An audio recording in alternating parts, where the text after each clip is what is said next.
So after the Khilafat and non-cooperation movement, Swaraj Party was demand for the Swaraj Party was being done in 1923. A new party called Swaraj Party came into existence came into being with the Congress led by C.R. Das and Motilal Nehru in 1923. The aim of this party was to enter the legislative assembly and disrupt the working of legislative from within.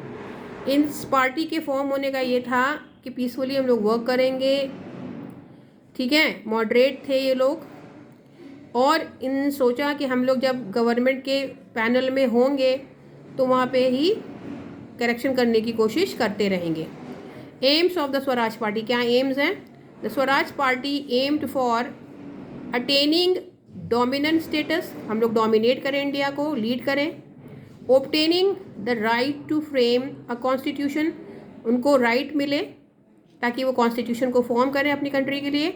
Establishing control over the bureaucracy, जो high class लोग हैं उनको उनके ऊपर control हो. Obtaining full provincial autonomy, जो provinces हैं, states हैं, उनके ऊपर उनकी पूरी ऑटोनॉमी हो, पूरी तरह कंट्रोल हो.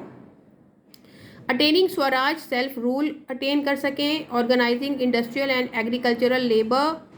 Controlling the local and municipal bodies, local bodies और म्यूनिसिपल बॉडी को कंट्रोल कर सकें. Establishing a federation of Asian countries, Asian countries की ब्रदरहुड फेडरेशन बना सकें. To promote trade and commerce, ताकि ट्रेड और कॉमर्स इम्प्रूव हो. Engaging in the constructive programme of the Congress, Congress के कंस्ट्रक्टिव प्रोग्राम्स को में एंगेज रहें. तो इसका सिग्निफिकेंस क्या है स्वराज पार्टी का? Gandhi ji and both the pro changers and the no changers realised the importance of putting up a united front in order to get reform from the government. उन्होंने एहसास किया, उन्होंने ये रियलाइज़ किया, जो प्रो चेंजर्स थे और जो नो चेंजर्स, जो कोई चेंज नहीं चाहते, जो चेंज चाहते हैं, कि putting up a united front in order to get reform, के यूनाइटेड फ्रंट से वर्क हो और गवर्नमेंट में रिफॉर्म हो पाए. So it was decided that Swarajists would contest election as a separate group. तो ये डिसाइड किया गया कि जो स्वराज पार्टी के मेंबर्स हैं वो सेपरेट इलेक्शन में खड़े होंगे with in the Congress party, Congress party के कांग्रेस पार्टी के पार्ट की तरह.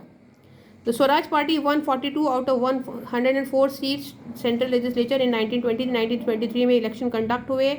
104 सीट्स थी टोटल, उसमें 42 सीट्स कांग्रेस यानी स्वराज पार्टी के लोगों को मिली.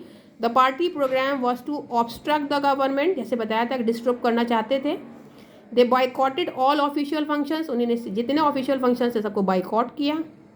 And receptions held by the government, और जितने भी रिसेप्शंस हेल्ड हुए गवर्नमेंट के उनको बॉयकॉट किया, उनमें कोऑपरेट नहीं किया.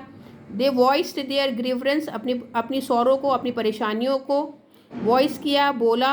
And aspirations in the legislative assembly में अपनी जितनी प्रॉब्लम्स थी उनको बताया.